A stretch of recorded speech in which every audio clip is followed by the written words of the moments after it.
Dear students, today I will be discussing with you one ruler who laid the foundation of one dynasty, one empire in India, which ruled for a longer time and which established its rule, formed rule, which continued for more than 3 centuries. I'm talking about Babur. Babur, Zahiruddin Muhammad Babur, popularly known as Babur. Regarding him, one prominent scholar, Frishta, said that he was a football of fortunes. If we analyze his life and career, then the scholar have rightly remarked him the football of fortunes. Who was born on 14th February 1483 at Andijan, the capital of Fergana. Presently, this area is in Uzbekistan,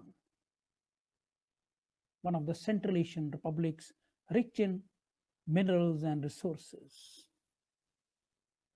His father's name was Umar Sheikh Mirza and mother's name was Kutlug Nigar Khanum. His mother was from the lineage of the famous invader, mighty Mongol Genghis Khan. And his father was from the lineage of Timur, who invaded India in 1397. So, Babur had a mixed blood of the two great warriors of Central Asia. That is why his tribe's name is Chugatai Turk. Babur was 11 years old when his father died in 1494. He ascended the throne and his maternal uncle and paternal uncle both objected the accession of Babur. But Babur continued. Babur had a long desire to conquer the areas of his great grandparents, that is Central Asia, which includes the territories of Samarkand, Balkh, Bukhara. So in 1497, he attacked Samarkand. He was about to complete his mission when he came to know that his paternal uncle and maternal uncle both revolted in his capital.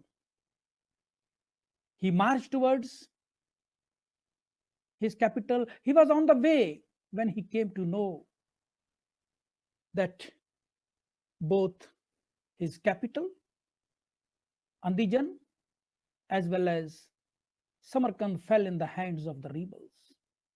He became a fugitive. For your information, I would like to tell you that Babur have written one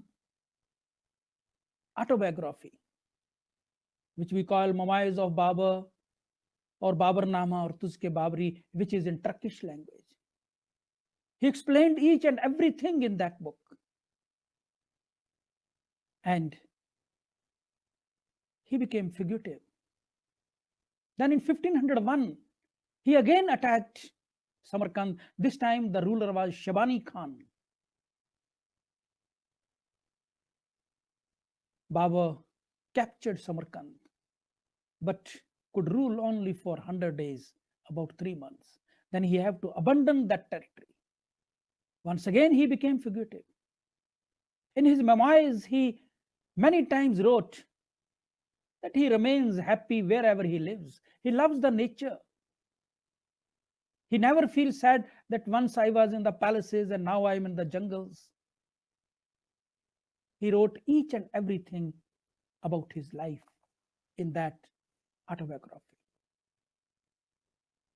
Then in 1506, he captured Kabul.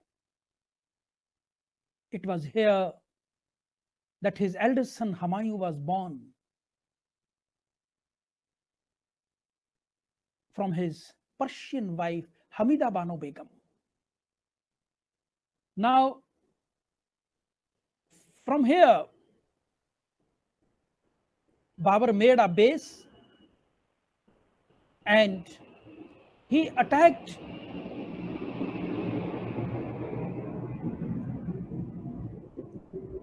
the Central Asian territories up till 1519. He made many attempts but failed.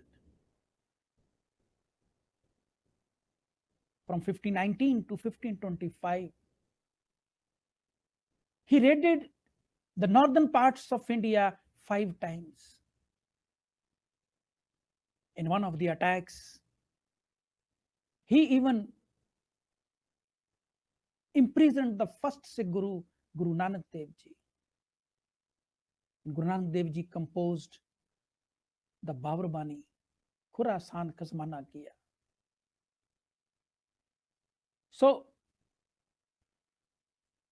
ultimately, the Subedar of Lahore or Punjab, Daulat Khan, invited Babur to attack on Delhi. Delhi at that time was ruled by a young ruler, Ibrahim Lodhi. Babur moved towards Delhi. Both Ibrahim Lodhi and Babur met in the plains of Panipat. That is called the First Battle of Panipat, 14th or 15th April 1526. In this battle, Babur defeated and killed Ibrahim Lodhi. He became the master of Delhi now. In the following year, he decided to attack on Chittaur or Mewar, which at that time was ruled by Rana Sangram Singh or Rana Sanga of the Sisodia dynasty. Now Babur wanted to move towards him, but his forces refused to move because he was a brave warrior and was never defeated.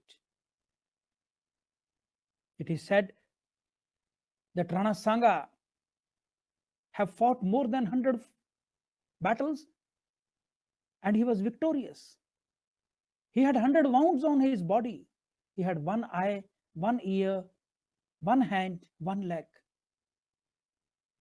But Babur, with his diplomatic speech, he compelled his soldiers to fight the jihad. And Babur won the battle. Now he became the master of the major part of northern India. These two battles, the first battle of Panipat and the battle of Kanwa, are generally compared with the two battles of modern India, that is the Battle of Plassey 1757 and the Battle of Buxar 1764, with which the rule of the East India Company, the Britishers, was firmed in India. In the same way, the rule of the Mughals was firmed with these two battles.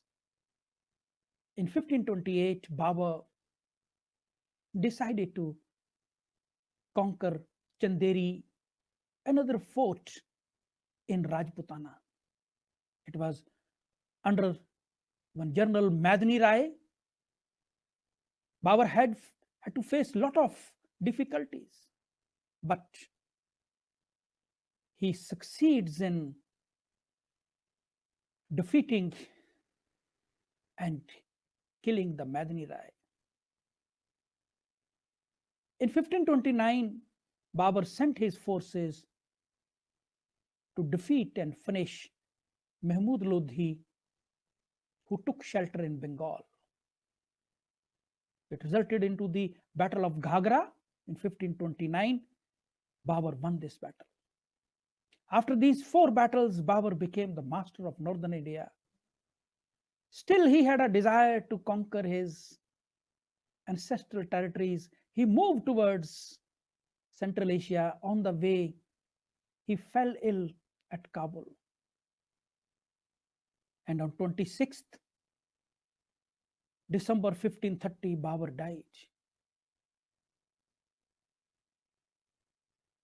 Now, just within a gap of 5 years, Babur established the Mughal rule in India. He ruled from 1526 to 1530. But what was unique about him? Why he could defeat it with the small forces and establish the Mughal rule in India? He adopted few tactics of warfare about which the Indians were unknown. One, the guerrilla tactics. Second, the Tulgama tactics. And third is artillery. Guerrilla tactics he learned from the Afghans. Tulgama tactics he learned from the Uzbeks, which is generally compared with the earth scorch policy. And artillery he learned from the Persians. When he came to India, he brought the 2 master gunners, that is Mustafa and Ustad Ali. These are the 3 factors which made Babur more stronger than the Indian rulers. Thank you very much.